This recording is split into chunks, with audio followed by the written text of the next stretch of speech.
Tugasku menemanimu.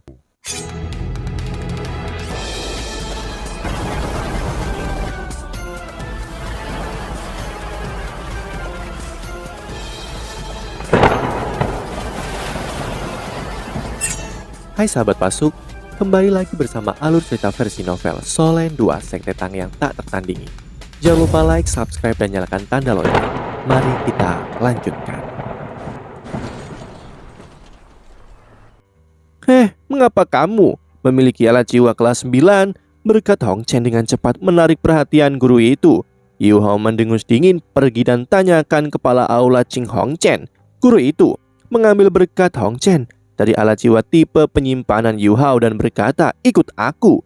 Saat dia mengatakan itu, dia mengeluarkan alat jiwa yang meninggalkan bekas yang tak terlupakan dalam ingatan Yu Hao. Sepasang borgol emas. Yu Hao mengulurkan tangannya di depannya dan berkata, "Kamu bisa memborgol dan menyegel kekuatan jiwaku." Guru itu menatapnya dengan curiga, tetapi masih memborgol Yu Hao segera. Yu Hao berkata dengan dingin, "Sekarang aku tidak bisa menolak. Baik, sekarang tolong minta kepala aula Ching Hong Chen untuk membawaku keluar. Aku tidak akan pergi denganmu. Aku akan melaporkan semua perlakuan tidak adil ini ke Shrek. Juga tolong kembalikan kepadaku barang-barang yang telah kamu periksa." Guru itu tidak pernah berharap Yu Hao menjadi sangat menyulitkan. Jika dia bukan siswa pertukaran, dia akan menamparnya dan menyeretnya pergi. Namun Yu Hao memiliki identitas unik. Sebelum dia pergi, Lin Jiayi secara khusus mengatakan kepadanya untuk berhati-hati dengan sikapnya terhadap Yu Hao dan menghindari menyebabkan masalah yang tidak perlu. Setelah dia merenungkannya sebentar, dia berkata, "Tunggu di sini." Dengan itu, dia berbalik dan pergi. Yu Hao memegang alat jiwa tipe penyimpanannya dan senyum tipis melintas di wajahnya. Dia berjalan perlahan ke tepi dinding dan membuat gerakan seolah-olah dia mengambil sesuatu dari udara yang tipis. Kemudian ia menyimpannya di sabuk 24 jembatan bulan. Tepat sekali, dia meletakkan peta yang diambil dari aula kebajikan termasyhur serta alat jiwa tipe penyimpanan safir cahaya bintang di lantai. Keterampilan jiwa imitasinya telah diaktifkan sepanjang waktu. Dia menggunakannya untuk menyembunyikan safir bintang dan peta yang telah dia tempatkan di lantai. Siapa yang akan mengira ini? Yu Hao menyukai borgol ini. Kemampuan untuk menyegel kekuatan jiwanya sangat kuat. Ia terus menggunakan imitasi pada saat yang sama. Dia menggunakan kekuatan spiritualnya untuk membuka alat jiwa penyimpanan untuk menyingkirkan barang-barang itu. Dengan borgol, lawan-lawannya tidak akan curiga. Berkat Hong Chen-nya adalah umpan bagi lawan. Mungkin saja Ching Hong Chen akan mengambil alat jiwa kelas 9 ini kembali. Namun dibandingkan dengan manusia logam dan peta, ini tidak berarti apa-apa. Dia tidak mau pergi karena imitasinya hanya akan bekerja dalam jarak 5 meter, jadi ia harus tetap di sini segera. Guru itu kembali bersama dengan Lin Jiayi.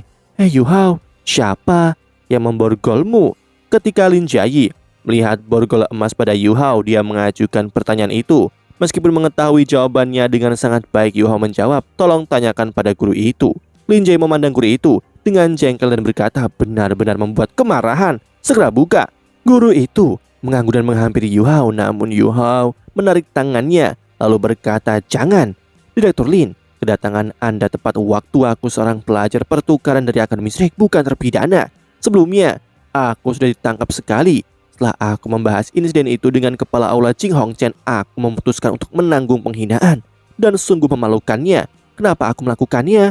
Untuk persahabatan antara dua sekolah kita. Namun, aku tidak bisa menerima penghinaan ini. Apa haknya harus menggeledah?ku. Mengapa Anda memperlakukanku seperti seorang terpidana? Jika Anda tidak bisa memberiku jawaban, aku akan terus diborgol dan menyelamatkan Akademi Teknik Kekaisaran Ryu karena kekhawatiranku akan mencelakai kalian." Lin Jiayi memiliki ekspresi jelek di wajahnya. Dia tidak berharap Yu Hao seperti ini. Dia batuk dan berkata, "Yu Hao, tolong mengerti dilema kami. Beberapa hari yang lalu, kamu diserang bersama kami ketika sekelompok pria berpakaian serba hitam menyerang aula kebajikan termasyhur kami. Kami menderita kerugian besar dan bahkan kepala sekolah dihukum oleh Yang Mulia. Kami tidak punya pilihan selain melakukan penyelidikan menyeluruh. Selanjutnya, kami menemukan alat jiwa kelas 9 yang ternyata dari aula kebajikan termasyhur. Selama kamu bisa menjawabnya dengan jelas dan benar, Kami tidak akan merepotkanmu lebih jauh." Wah, Yu Hao menatap dengan penuh amarah dan berkata dengan marah, "Apakah ini berarti Anda tidak percaya padaku?" Lin Jai membuka tangannya dan membuat gerakan tak berdaya. Dia berkata, "Bukannya aku tidak percaya padamu, namun kenyataan menyatakan sebaliknya. Dan ini harus kita tangani. Jangan khawatir, aku akan memberitahu Guru Fan Yu, namun kamu harus menjelaskan dengan jelas sekarang." Yu Hao mengangguk dengan dingin dan berkata, "Benar, tidak perlu bagiku untuk menutupinya. Ayo pergi bawa aku ke kepala aula. Aku akan menjelaskannya di depannya." Lin Jai tidak berdaya di hadapan Yu Hao. Jing Hongchen telah memberitahunya pentingnya Yu Hao. Selanjutnya, Xiao Hongchen dan Meng Hongchen masih di Akademi Shrek, sementara dia memiliki berkat Hongchen. Sebagai bukti, dia tidak bisa benar-benar kehilangan kendali pada Yu Hao atau melakukan sesuatu yang drastis padanya. Yang dia duga hanyalah hubungan yang mungkin antara Yu Hao dan serangan mendadak oleh sekte tubuh. "Baiklah, aku akan membawamu ke kepala aula." Pada akhirnya, Lin Jai memutuskan untuk membiarkan Jing Hongchen yang mengurus Yu Hao. Pertama, ini karena statusnya terlalu sensitif. Kedua, Jing Hongchen dalam suasana hati yang buruk baru-baru ini. Dia telah dihukum berat oleh keluarga kekaisaran. Saat ini, di lab nomor 1, beberapa orang kepercayaan Jing Hongchen sedang mencoba membangun kembali subjek uji 1. Dengan pengalaman mereka, kemajuan mereka agak cepat, namun sumber yang dulu sangat luas dari aula kebajikan termasyhur telah sangat berkurang. Dengan borgol, Yu Hao berjalan keluar dari rumah sakit dengan punggung lurus dan kepala terangkat tinggi. Senyum dingin terpampang di wajahnya. Penampilannya membuat jantung Lin Jai berdetak kencang, namun alat jiwat kelas 9 berkat Hongchen bukanlah sesuatu yang bisa dihasilkan oleh Akademi Shrek. Selanjutnya, masih ada jejak aura Jing Hongchen di dalamnya. Jejak-jejak itu tidak bisa dipalsukan. Lin Jai tidak akan pernah percaya bahwa Jing Hongchen akan memberikan alat jiwa kelas 9 kepada orang luar. Ketika Yu Hao mengikuti Lin Jai ke kantor Jing Hongchen sedang beristirahat dengan mata tertutup. Hanya dalam rentang beberapa hari, kepala aula yang sebelumnya tampak sempurna, wajahnya tampak jauh lebih dingin. Apa yang terjadi? Ketika dia melihat Lin Jai membawa Yu Hao ke kantornya dengan diborgol, tatapan curiga melintas di wajah Jing Hongchen. Lin Jai berkata dengan hormat, "Kepala aula, hari ini Yu Hao terbangun di rumah sakit dan sesuai peraturan kami menginterogasinya dan menggeledah,nya. Meskipun tampaknya tidak ada yang salah, kami menemukan alat jiwa kelas 9 pada dirinya yang adalah milik Anda. Oleh karena itu, kecurigaan kami muncul dan kami memutuskan untuk membiarkan Anda memutuskan nasibnya." "Alat jiwa kelas 9 yang milikku?" Jing Hongchen berhenti sejenak. Kemudian matanya tertuju pada berkat Hongchen yang Lin Jai tunjukkan. Ketika dia melihatnya bersama dengan Yu Hao yang tersenyum dingin, Jing Hongchen merasa seolah dia telah ditampar di depan kerumunan oleh salah satu orangnya sendiri. "Apakah dia tidak memberitahumu bagaimana alat jiwa kelas 9 ini ada?" Jing Hongchen bertanya dengan suara yang beberapa oktav lebih tinggi dari biasanya, melotot ke Lin Jai. Ketika Lin Jai melihat wajahnya, dia tahu ada sesuatu yang salah. Dia berkata dengan nada meminta maaf. Yu Hao tidak mau mengatakannya, tetapi malah menuntut agar kami membawanya untuk diinterogasi. Jing Hongchen membanting mejanya dan mengutuk, "Bajingan, apa yang aku katakan? Tidak hanya dia siswa pertukaran dari Shrek, tetapi dia juga seorang murid terakhir Dewa Naga Daulo, penatuamu dari Pavilion Dewa Laut. Penatuamu adalah senior yang aku hormati. Berkat Hongchen ini adalah sesuatu yang secara pribadi aku berikan kepadanya ketika aku masih bersamanya. Bagaimana kamu bisa menginterogasi Yu Hao seperti orang lain? Apakah otakmu rusak?" Lin Jai tertegun oleh omelan ini. Kepala aula telah memberikan alat jiwa kelas 9. Namun, sebagai orang kepercayaan Jing Hongchen, dia mengerti apa yang terjadi dari nada ketika dia menyebutkan penatuamu, Dewa Naga Daulo. Terakhir kali dia bertemu dengan penatuamu itu di Pavilion Dewa Laut Akademi Shrek. Mungkinkah ada sesuatu? Jadi begitu. Itu semua salahku, kepala aula, aku salah. Aku terlalu kurang ajar. Tetapi ada lebih banyak hal yang terjadi baru-baru ini. Selain itu, aku tidak berani bertindak gegabah karena ini sangat penting, Yu Hao. Ini semua salahku, tolong maafkan aku. Tolong maafkan aku. Saat dia mengatakan itu, Lin Jai berjalan ke depan Yu Hao untuk meminta maaf. Yu Hao menatapnya dengan dingin dan berkata, "Direktur Lin Jai, kesalahan apa yang Anda lakukan? Anda melakukannya untuk kebaikan Akademi Teknik Kekaisaran Ryu lagi pula. Ini bukan pertama kalinya aku memakai borgol ini. Sayang sekali, Shrek tidak memilikinya. Sebuah wajah jelek muncul di wajah Jing Hongchen terakhir kali. Dia dipaksa oleh Yu Hao untuk memberinya izin untuk belajar di aula kebajikan termasyur. Selama beberapa bulan terakhir, dia mendengar bahwa Yu Hao telah menggunakan semua logam langka yang dialokasikan kepadanya kali ini. Karena Yu Hao diperlakukan tidak adil, dia harus menebusnya lagi. Namun sebenarnya tidak banyak yang bisa dia lakukan lagi pula. Cucu-cucunya yang berharga adalah murid pertukaran di Shrek.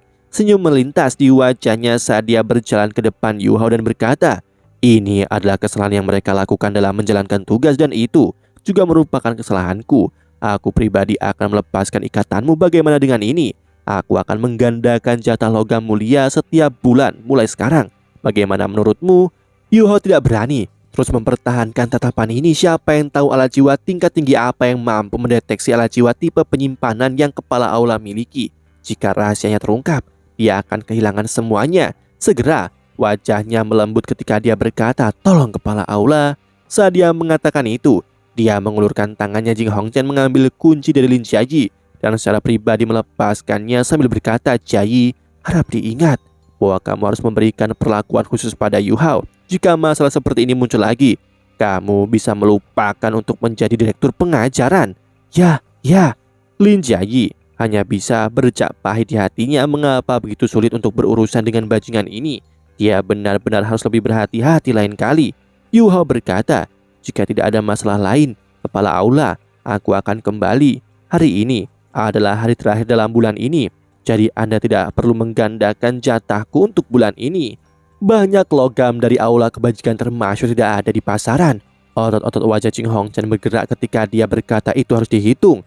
Dengan itu, Yu Hao mengangguk puas dan berkata, "Kalau begitu aku akan pergi." Ketika dia mengatakan itu, dia berbalik untuk berjalan keluar. Ketegangannya akhirnya mulai rileks. Hanya karena dia bisa mengendalikan detak jantungnya bukan berarti dia santai. Sebaliknya dia sangat khawatir. Jika dia tidak bisa melewati babak ini, dia akan berada dalam kesulitan besar. Saat Yu Hao akan pergi, suara terdengar, "Tunggu sebentar." Oh tidak, Yu Hao merasakan pori-porinya menyempit. Dia dikejutkan oleh rasa takut. Dia hampir menjatuhkan segalanya dan berlari. Jing Hongchen bukan hanya seorang instruktur jiwa kelas 9, tetapi ia juga seorang juru dolo. Bagaimana dia bisa melarikan diri? Yang dia bisa lakukan hanyalah berbalik dan bertanya, "Apakah Anda punya permintaan, kepala aula?" Jing Hongchen terdiam untuk sementara waktu dan kemudian berkata, "Yu Hao, jika aku ingat dengan benar, kamu adalah bagian dari tim utama di turnamen duel benua, bukan?" Yu Hao menggelengkan kepalanya dan berkata, "Bukan tim utama, aku hanyalah tim cadangan." Sudut mata Jing Hongchen berkedut. Cadangan? Seseorang yang mengalahkan cucu-cucuku adalah tim cadangan? Ini seperti menampar wajahku sendiri. Namun dia tidak bisa bereaksi. Jing Hongchen batu dan berkata, "Seperti ini, insiden beberapa hari yang lalu sangat mempengaruhiku. Alasan fasilitas kami diserang dan kami menderita kerugian besar adalah karena insinyur jiwa kami tidak memiliki banyak pengalaman pertempuran melawan master jiwa. Jadi aku punya ide." Ketika dia mendengar itu, Yu Hao menjadi tenang. Berpikir apapun yang dia katakan, terserah, hanya saja jangan mengeledahku. Dia berjalan kembali ke kantor Jing Hongchen dan berkata dengan patuh, "Ide apa yang Anda miliki, kepala?" Jing Hongchen berkata, "Akademi Shrek adalah akademi utama di benua ini, khususnya bagi para master jiwa. Akademi Teknik Kekaisaran Ryu kami adalah sekolah terbaik di benua dalam hal rekayasa jiwa. Kamu mewakili Shrek sebelumnya yang menunjukkan kemampuanmu dalam pertarungan sangat baik. Oleh karena itu, dengan kamu sebagai pemimpin, aku ingin membiarkan master jiwa dan insinyur jiwa di sekolah kami bertarung. Ini akan membuat siswa kami memahami bagaimana pertarungan master jiwa. Jangan khawatir, aku hanya akan memilih lawan yang seusia mirip denganmu. Paling-paling mereka insinyur jiwa kelas 5. Bagaimana menurutmu?" Yu Hao menggelengkan kepalanya dan berkata, "Tidak, aku tidak tertarik." "Kenapa tidak?" Jing Hongchen bertanya penasaran. "Ini adalah kesempatan bagus untuk meningkatkan pengalaman tempurmu." Yu Hao sedikit tersenyum dan berkata, "Aku memiliki pengalaman tempur yang cukup dan aku tidak perlu itu. Kepala aula, tolong tanyakan orang lain. Aku di sini untuk belajar, bukan untuk bertarung." Wajah Jing Hongchen langsung berubah busuk saat dia berkata, "Baik, apa yang kau inginkan?" Yu Hao terkekeh dan berkata, "Anda mengerti aku dengan sangat baik." Jing Hongchen melihat perubahan sikap Yu Hao dan tidak tahu apakah dia harus menangis atau tertawa. Namun dia tidak tampak menyangkal bahwa pemuda ini memang luar biasa. "Katakan saja, tetapi kamu tidak bisa meminta lebih banyak jatah. Anggaran sekolah kami agak ketat." Jing Hongchen memperingatkan Yu Hao. Yu Hao berkata kepala aula, "Apakah ini dapat Anda terima? Anda bukan orang yang pelit, dan aku dapat meyakinkanmu bahwa di pertarungan ini aku tidak akan melukai atau membunuh siapapun jika aku menang. Yang aku inginkan hanyalah hadiah. Aku bersedia untuk menghadapi penantang instruksi jiwa kelas 6 dan di bawahnya. Jika aku menang, Anda harus memberiku 1 kilogram logam mulia. Aku yang memilih jenisnya. Bagaimana menurut Anda? 1 kilogram logam berharga untuk satu kemenangan. Bagaimanapun, banyak logam mulia memiliki kepadatan tinggi dan sepotong kecil akan dengan mudah berbobot 1 kilogram. Setelah beberapa pemikiran, Jing Hongchen berkata, "Oke, kami akan melakukan seperti yang kamu inginkan jika kamu kalah. Aku tidak ingin apapun darimu, hanya saja jangan memintaku untuk apapun." Yu Hao membusungkan dadanya dan berkata, tentu saja. Selama Anda menepati janji, aku bersedia untuk bertarung sebanyak mungkin yang Anda inginkan. Aku sangat miskin dan hanya bisa menjadi kaya melalui ini. Oh benar, aku hampir lupa. Bukankah Anda seharusnya mengembalikan berkat Hongchen kepadaku? Saat dia mengatakan ini, dia mengulurkan tangan ke Jing Hongchen. Jing Hongchen benar-benar tidak ingin memberinya kepadanya. Namun ketika dia melihat anak muda yang tamak dan tidak kenal kompromi di depannya, dia merasa sulit untuk menolaknya. Lagi pula dia tidak mengungkit-ungkit kejadian memalukan itu. Lebih jauh lagi, sebagai jurudaulo dan kepala aula dari aula kebajikan termasyhur, bagaimana dia bisa mengambil kembali sesuatu yang sudah dia berikan? Penatuamu memang murah hati. Dia telah memberikan satu-satunya alat jiwa kelas 9 di Akademi Shrek kepada Yu Hao. Jing Hongchen mengembalikan berkat Hongchen ke Yu Hao. Dia memiliki tingkat pemahaman baru tentang posisi Yu Hao di Akademi Shrek. Jika mereka mampu memberikan alat jiwa kelas 9 satu-satunya, berarti dia sangat amat penting. Terima kasih kepala aula. Beritahu aku setelah Anda mengatur lokasi untuk bertarung. Jika Anda memutuskan untuk menjual tiket ke orang luar, Anda tidak perlu khawatir tentang aku akan meminta bagian. Jing Hongchen hampir menendangnya keluar dari kantornya sambil menegur, "Keluar!" Yu Hao tertawa saat dia berjalan keluar. Tunggu! Tepat ketika dia mencapai pintu keluar, Yu Hao dipanggil kembali oleh Jing Hongchen lagi. Yu Hao berhenti, menoleh dan bertanya, "Kepala aula, tidakkah Anda memintaku untuk keluar?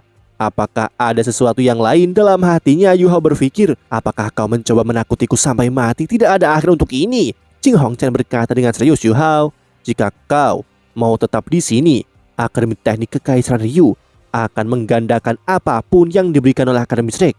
Pikirkan tentang itu." Yu Hao tertegun.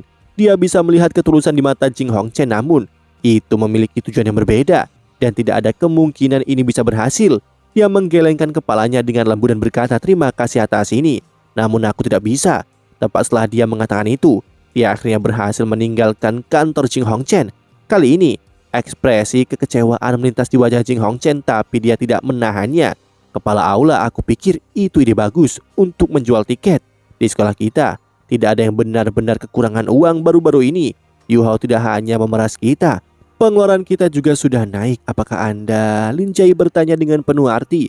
Mata Jing Hongchen bersinar ketika dia mengangguk dan berkata, "Kamu yang mengatur." Ya, Lin Jai sangat mengagumi Jing Hongchen kali ini. Terlepas dari insiden dan fakta bahwa Jing Hongchen dipaksa oleh keadaan, perkembangan sekolah masih ada di pikirannya. Setelah Yu Hao kembali ke asramanya, dia langsung menjatuhkan diri ke tempat tidurnya. Tekanan psikologis terlalu berat untuk ditanggung. Meskipun begitu, jantungnya terus berdebar keras di dadanya, seolah ingin keluar dari dadanya. Tepat setelah dia bangun dari tidurnya, dia dihadapkan dengan tantangan besar. Pada akhirnya, ia mampu membalikkan keadaan. Dia bisa mengira-ngira alasan Jing Hongchen ingin dia bertarung dengan instruksi jiwa, tapi dia masih harus setuju. Dia perlu mendapatkan logam yang lebih berharga, dan dia membutuhkan kesempatan untuk melepaskan emosinya yang terpendam. Sejak dia memasuki Akademi Teknik Kekaisaran Ryu, dia selalu dalam kondisi siaga. Terlepas dari apakah itu dalam studinya atau lainnya, ia berada di bawah tekanan besar dan semakin diperburuk oleh insiden ini. Seseorang mengetuk pintu Yu Hao berbaring di kasur. Dengan melakukan itu, ia membiarkan dirinya tenang. Baru kemudian dia berjalan ke pintu untuk membukanya. Seperti yang dia duga, itu adalah guru Fan Yu dan He Chaito yang ada di luar. Ketika mereka memperhatikan bahwa dia baik-baik saja, mereka jelas menjadi lebih tenang. Dengan cepat mereka memasuki kamarnya. "Junior kecil, kau hampir membuatku dan guru ketakutan sampai mati. Aku mendengar dari anggota lain dari akademi kita bahwa situasi hari itu sangat berbahaya. Kami tidak dapat mengatakan apa yang salah. Untungnya kamu baik-baik saja." Yoha menggelengkan kepalanya dan berkata, "Aku tidak tahu bagaimana aku dipukul sampai pingsan. Benar-benar berbahaya hari itu. Sekte tubuh terlalu kuat dan mereka tampaknya sangat akrab dengan bagian dalam aula kebajikan termasyur. Ketika serangan itu datang terlalu tiba-tiba, aula kebajikan termasyur menderita banyak korban." Kemudian dia menceritakan kejadian hari itu dengan sederhana, namun dia tidak berbicara tentang dia memasuki inti aula kebajikan termasyur melalui terowongan.